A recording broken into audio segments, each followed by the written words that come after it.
Here's another listener essay. This is Infants on Thrones.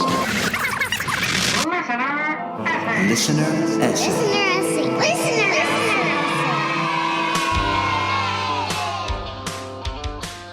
Welcome back to Infants on Thrones. I'm Glenn Ostland, and today's listener essay comes from Miriam and is titled Claiming Individual Worth. Now, if you want to vote for this essay and give some private feedback to the author, visit our website. I'll give you the form letter pre-recorded detailed message at the end of the episode today. But for now, take it away, Miriam. Hello, infants. My essay is called Claiming Individual Worth. Sandy kept delicate glass-blown unicorns on her dresser. The walls of her room were covered in horse posters, her white metal-framed daybed by life-size unicorn print. To me, another 12-year-old, this was heaven. Outside her very own bedroom, though, the turmoil of a barely functioning family overwhelmed those private, delicate comforts. With eagerness, I would walk to their house, my best friend's house, a straight shot down my long suburban street, then left. I'd hop up onto the porch, knock, and stand there for an above the average moment that people generally stand at front porches after knocking or ringing the bell. Accustomed to waiting, I knew Sandy was spending those minutes while I waited behind the front door, covering her stoned and naked father with a blanket and scooting his pipe underneath the furniture. My patience was usually rewarded by Sandy's welcoming face, her sad sky blue eyes beautifully large but animated by my appearance. Would quickly pass her dad as he gurgled an amiable greeting, beelining to the sanctuary of her bedroom. The unicorns never broke there in her house. In my case, those were things that only grown adults could keep, like the ceramic trinkets protected by the windows of my grandma's buffet. At my house, rowdy boys set the tone, and fancy things passed through like fruit flies multiplying in the warm summer months and dying out in winter. Sandy loved her dad. It's the roles which had reversed prematurely. She had become his caretaker, and he had mentally checked out of any sense of duty to the family. So when her mother filed for divorce, Sandy's world was devastated. I remember that day when she tearfully explained while we sat on a unicorn comforter. Her confiding to me this violent tearing apart of her family was punctuated by menarche. I was sitting in her room when she called me from the next. I passed her mother holding Sandy's newborn baby brother in the doorway of the parents' bedroom and stopped at the bathroom door. Sandy called again, and I went in. She sat there, staring at her underpants that had been pulled to her knees. I peered over and helped her identify the almost black caked blood as the blood of her first period. She stared at the blood as if it poured forth from a wounded soul, one too large for stitches or band-aids. Out of all the details of her life and our friendship, this moment always stands out the most 30 years later. The heaviness of the moment weighed upon us, as if the entire universe had shifted within her body and beneath her feet. Sandy's extended family were active in a local evangelical church. Her Meemaw and Papa lived the next town over, with a house full of dogs and an above-ground swimming pool dominating their small suburban backyard. I would tag along to all sorts of places with Sandy, to her grandparents, to her cousins, lake house, to all-night adult parties where we would babysit children in a bedroom while the parents partied. I wish I could say this was a story about how my young woman's lessons remarkably changed Sandy's life through me. Yet it has taken me years to even retrospectively recognize the needs she had at the time. We did not talk over these traumatic changes in her life beyond the brief pronouncing of their existence. It was what it was. I didn't even know I should be telling my parents about sleepovers turned into babysitting for adult parties across town, or about her father and then stepfather driving the way with carafes of wine between the seats. Only as I grew into an adult did I learn those things were inappropriate. For me, church was where the innermost importance of things was discussed the most and in detail. Songs left the most powerful and lasting imprints on my teenage soul.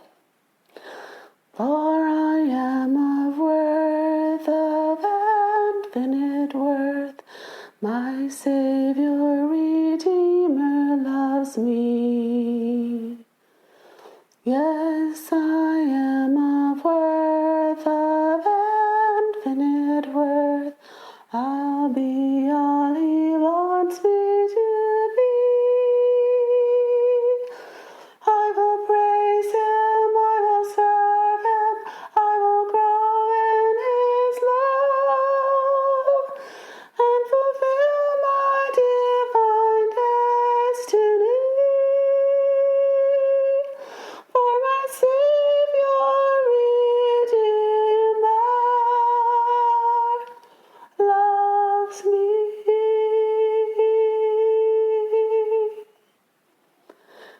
From I Am of Infinite Worth by Janice Cat Perry. By 16 years old, I had walked hundreds of miles on sidewalks with the sun of Texas at my back, watching my shadow and my silhouette.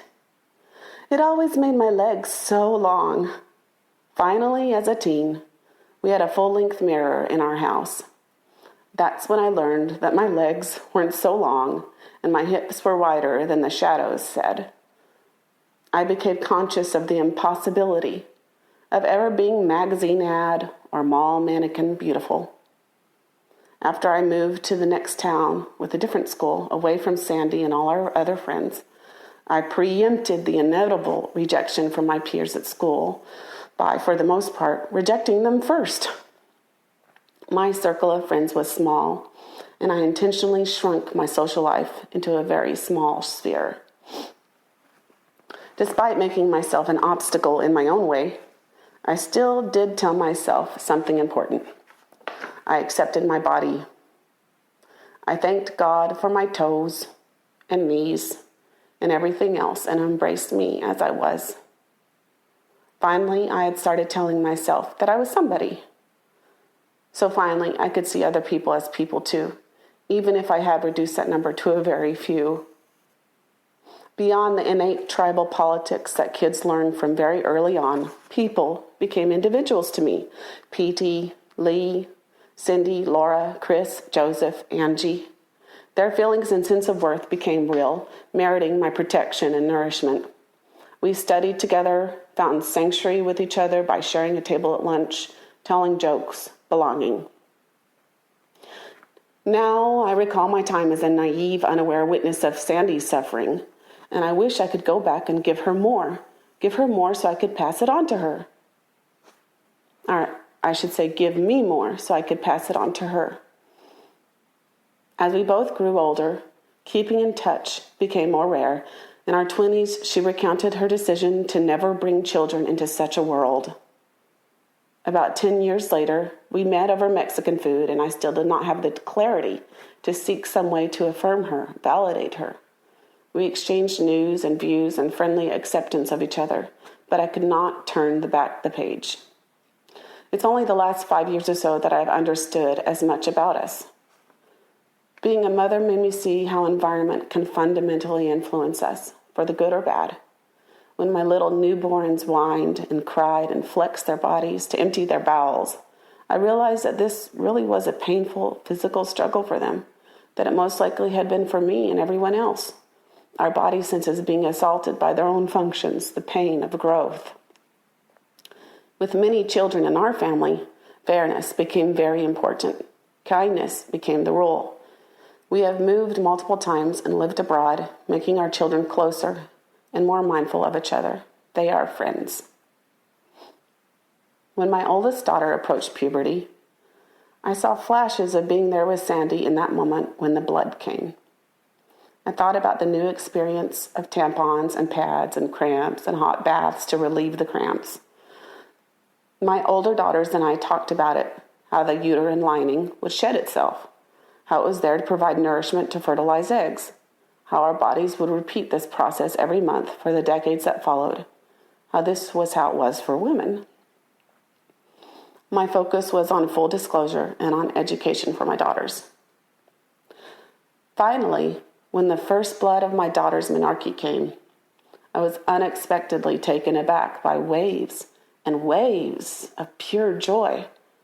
This blood, my mother's blood, her mother's, Sandy's, and her mother's and hers, and on, across the world at that moment, and back throughout time, including the very first women, it all gelled and sealed humanity together. Rich, spilt blood punctuated all the months when human life grew in sealed and protected wombs, enlarging and developing, nourished by our blood, or our mother's blood. In our house, menarche has become a cause for celebration, not just the inconvenient condition we have to tolerate. We talk about it, we make red velvet cake and fill ourselves up with its frosted sponginess. We talk about everything. I told my girls about Sandy, about her own teen traumas, and how they can find support in our home and with each other by sharing their experiences, acknowledging them as real and important. When what reached through to my teen soul were mostly songs, now my own daughters in their youth have music too, but also conversation. We line the inside of our home with kindness and respect and communicating. We celebrate and commiserate. I hope they are nourished. Writing this, I finally understand how the me today wishes I could reach Sandy and give her what I did not have before. How the me today can see what I did not see then. Now that I know better and try to do better, I still want to go back and repair. Sandy and I live continents apart. She is a caring, responsible adult. She's made peace with her father. She's found a loving companion. I hope she is nourished. I think I'm ready to reach out and try to do all I can, but which isn't much, to be sure that she is nourished, that she feels and knows her own worth. If I can, I want to try, because just like all women are bound by blood, and all humanity is bound by us, the needs continue, and so does our power to meet them in each other. Thank you for the listener essay. We desire all to receive it. And if you want to vote for it, go to the website and vote for it and give the author some feedback. And then tune in again tomorrow because we'll be doing this all over again with a brand new listener essay. I'll have all the long-winded fancy details as an Easter egg so you can skip over it if you want or listen to it if you want. It'll be there after Zoe says, "Thank you for listening to Infants on Thrones." Because that's how we roll. Hi, this is Hillary. Matthew, Ryan, Carol, Keith, Ashley, and I like to play bingo online while listening to Infants on You Thrones. can comment on this episode on the website, infantsonthrones.com. And if you really like what you hear, Consider supporting us on Patreon for as little as $1 per episode, capped at whatever total amount you want to cap that at. I mean, where do you think the money is coming from to award prizes to the listener essays, huh? Pretty cool stuff we're doing on Infants on Thrones. Also, give the Quorum a 5-star rating and write a short review on iTunes. I did. Anyone for the closing prayer? Thank you for listening to Infants on Thrones. Infants on Thrones. well, that was a great listener essay, wasn't it? Ready to go vote for it? Now, if you've heard this before and you're an old pro at voting for these essays, you can just skip over this part. Now, here's how this is going to work. As it stands right now, I have 14 listener essays, and that means that for the next 2 weeks, starting today, February 7th, ending on February 20th, you will be hearing one listener essay per day, at least for those of you who listen in real time once the episode is released. And FYI, some of these essays were submitted to us without a title, so I gave them a title myself. So if you think the title of the essay is stupid, well, that's probably my fault, because damn if I don't love me some stupid. But here's the really exciting part. One of these 14 essays will win $218 because it's 2018 now, and we like to be cute and stupid about things, but we're not able to award a $2,000 prize just yet, okay? Another essay will win $109, half of the 218, and I think I actually got the math right this time, I think. And a third will win $50, and you listeners get to choose who these winners will be, and you'll also be able to give private feedback to each author. So here's how that's going to happen. After you listen to the essay today, go to our website, infantsonthrones.com, find the post for the essay that you listen to, and be sure that you have the author's name and the essay title right so that your feedback goes to the right place. Click on the survey that's associated with that essay, and it's going to be there on the post. Fill out the survey and submit it, and then sit back and breathe in and breathe out. And feel life's energy flow through you, and bask in the warm feeling of knowing that you made a difference in the life of someone brave enough to submit a listener essay to Infants on Thrones. Now, when you fill out these surveys, you're going to be asked two things primarily. One, to rate the essay on a scale of 1 to 5, and then you'll also have the opportunity to write in some of your thoughts, some of your feedback for the author. It'll only take a few minutes, and then boom, you're done. Now, you can do this for every single essay, every single one of these 14 essays. You can vote, or you can put your feedback for each one of these 14 essays, but you can only vote once for each essay. Does that make sense? Okay. Now, voting will be open through the entire month of February. Even though the essays will stop on the 20th, you'll still be able to vote for the last week or so of February. On March 1st, voting will be closed, and then the winners will be announced on Saturday, March 3rd. Now, some of you may be wondering, is there a deadline for submitting essays? Well, no, not really. Now, this contest with these 14 essays, that will end with the final essay being released on February 20th, but my hope is that as you listen to these essays, you will feel inspired to make one yourself and share your unique view of the world with the rest of our listening audience. So, if you want to do that, submit it, and as soon as we get another 10 to 15 essays, we'll start another contest. How's that? Make sense? Pretty good deal, huh? And isn't that really how the world's supposed to work anyway? I mean, think of it like this. It could be kind of like if you were kneeling at an altar and you looked up and you saw this big mirror on the wall in front of you. And in that mirror, you could see not only your own reflection looking back at you, but you could see the reflection of the mirror on the wall behind you and the back of your head. And then in that reflection, you also saw another reflection of yourself, both front and back, stretching outward and onward, upward throughout all generations of time and throughout all eternity. Like Rey in the new Star Wars movie, if Rey had been at an altar and married herself. Can you marry yourself? What is that, Master Wedshin?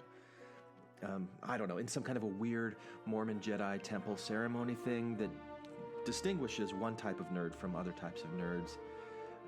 That's kind of what this essay contest is like. No, I don't know. Will it end? Can you submit essays forever and ever and be like Rey?